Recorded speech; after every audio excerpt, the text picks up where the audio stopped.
What's up, guys? Every time I do a video about cleaning it or anything like that, I never have it apart. I have it apart. I took a break. I was getting really deep into this, trying to clean it. So you have your clean outs here. Now, just want to point something out that some people may not realize is that going back into this little, to that side of that jut out, it goes up and you can snake a hose in there if you have the attachment like I do. And then also, if you go straight up, there's the exhaust passage that runs up here into the burn chamber that you could feel if you stick your hand up in the top corner up there. So, cleaned out both sides. I picked up my dryer lint brush from Lowe's here. Bear with me. This works really good. You can get in there. It's malleable. You can really get all the way up in and really give a good scrubbing. Cleaned out in here real well. What I try to make sure I do all the time is that little nipple sticking out right there is the vacuum port for the pressure switch. So you got to make sure it's clear. If there's any buildup on it, you'd have to take it apart and stick a wire through or some sort of solid metal to make sure it's clear from the back side. I'll show you where that is. Right there. You'll have to disconnect that hose, and I used a wire hanger straightened out. I was able to push through it. I just knocked some ash down when I was in there, so I got to vacuum that little bit out. Combustion fan. Again, if you take this off, it's very hard to clean if you're not using compressed air. You can get all this top stuff really easily, but getting in between, I don't know if you guys can really make that out, but basically in between the outer housing and the fan blades, the ash builds up in there and actually does cause some air disturbance and causes the buildup to get even worse. Here's your proof of fire thermo disc. The gasket is a little tattered. I have a new one on the way actually right now. The surface of this likes to get built up with ash, as you see throughout the rest of the stove. It gets a nice little layer on the top, and you'll start throwing codes. What I found worked for me when I get that E4 error code right away, saying that there's no proof of flame, if I hit the power button on and off real fast so it comes back on, it'll kick the convection motor on, and then it runs flawless. The only issue with that is that it thinks that it had shut down and that the burn pot is empty and it's from a dead cold startup. So it starts dumping a ton of pellets again. So what I usually do is I crack this air damper open a lot more on the lowest setting. Helps burn out whatever's in there, and then I'll bring the damper back down, close it up a little bit so I can run how I normally run. That lint brush I showed you, I'm able to sneak it in here and get all the way straight back, and I can actually, I know I'm hitting the back of this, I can tell. I can feel when I'm pushing the brush back there. There's actually a lot of buildup on this vertical pipe after about a month or so, depending on how you're running it. So, and the other thing you got to be conscious of is all these surfaces inside this housing. This front face here, this top face, and the back face, and everything in between. You got to make sure you get that nice and clean, because that actually helps the airflow. These are designed very tight on aerodynamics and everything, so any little bit of disturbance of buildup on the fan blades, or a wiggle in the motor, or the fan not turning just fast enough, or air disturbance anywhere, it causes it to run quite crappy. I've come to find. Again, I run on the lowest setting if you guys haven't watched my other videos. So have a little more ash in there. I just got to suck it out real quick while I have the vacuum out. I have Picked this up, I think it was at Sears, Lowe's maybe. So basically, this end here attaches onto the end of my hose. This is a shop vac, ash vac. Has a nice small HEPA filter, so I usually clean the inside of this. I'll bring the vacuum outside to my shop, blow everything out with compressed air, and I'll set it all back up, and I'll come in and I'll usually vacuum out these combustion chambers as I'm brushing them and everything else.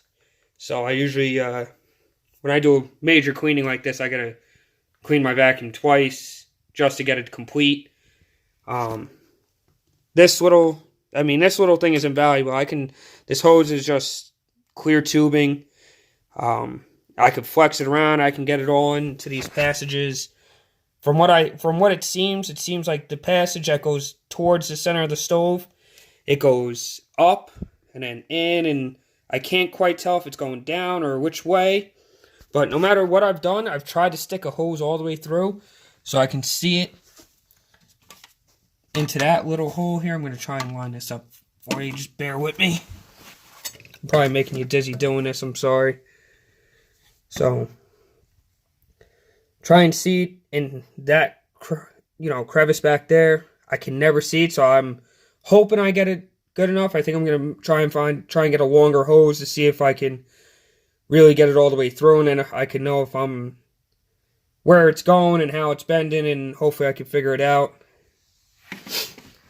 But that's pretty much it. These cleanouts, as you know, if you don't know, they have these little orange silicone gaskets. I just take the little brush, just fiber brush here, not metal or anything, and I'll usually just use that and brush that off. This actually also attaches into the end of this hose quite tight, and then I wouldn't go trying to shove this all the way deep where, if you lose it, you're not going to be able to get to it. I'll use this. I'll send the hose up the side here just to get whatever that lint brush didn't get. I could spin it around on the hose and brush it down, and if it falls off, it's going to fall down and I'll be able to get it. I use it on the inside as well. It helps get in the corners where I can't get with my little cheapy Harbor Freight brush. I use this. As you can see, it's got some good use out of it. I am dumping my burn pot about every 24 hours. I shut the stove off and I'm pulling it out. I just dump it. I just throw the ashes in the coffee can. I have a bigger metal garbage can outside that I dump them in. I'll wipe the glass off with a damp paper towel if it's cool or just warm. If I can hold my hand on it, then it's kind of safe. You could use a warm, damp paper towel to clean the glass. I probably got to take maybe some tin foil crumpled up or an old Brillo pad or something a little more aggressive to attack that glass. It's got some buildup down in the corner. You can see that really well, actually. So I'll just take a damp Brillo pad. I'll scrub the whole glass. I'll wipe it clean with a dry paper towel. Grab another clean, damp paper towel. Wipe it again. Dry it. And it comes out really immaculate. I've never used any chemicals trying to clean that glass. You really shouldn't have to. If you stay on top of it and you clean it pretty much once, twice a week, depending on how your stove runs versus mine, then you do pretty good with that. So that's just something to keep in mind. Now, when I took this out, I was able to blow compressed air through this really well. Try to be really gentle with my gasket. I'll show you where I ripped it if I can find it here. Right here is my tear, right on a bolt hole, just so I can fit it over the top of here. It gets hung up on these edges, and it gets tight trying to get down over this rim. Once you get past this rim, though, it's obviously slides all around, and these actually bolted up. If I can find it, I'm going to try and find the Amazon link to where I bought this one in case you guys need it. I found the silicone one on Amazon. I waited to order it, and now I can't find it again. So I don't know if it was a fluke that they only made it one time, and I don't know what's going on. I don't even remember who the seller was, but I got to do some hunting around on the internet and see if I can find it. I'd really like to get the silicone gasket for this because I'm pulling this apart once a month like this to clean it all. Again, I run on the lowest setting. It's a little overkill for the size of my house, but my house is older. The insulation is settled in the walls. So, this is where we're at. If you guys have any questions, comments, concerns, you can reach out to me in the comments. I believe I left my email in my last video. I guess I'll post it in this one too. You can email me. Again, I'm not sponsored or, I have no financial gain or any kind of gain from doing these videos. I'm just doing it out of the kindness of my own heart here, trying to help everybody out. And that's pretty much it. So, like I said, if I find the link to this gasket, I'll get it for you. I'm gonna have to replace my rope gaskets. I'll do a video on that. I'll actually set up my real camera on a tripod, and I'll show you the whole breakdown of how I do it. I mean, the door comes off pretty easy. From this point, you just pick it straight up. It'll come right off the hinges there and there. And that'll, and then you can go set it down on a workbench and work on it. Pretty straightforward. If you guys aren't comfortable doing it, I would not recommend doing it. If you're not comfortable, you could probably have someone do it for you.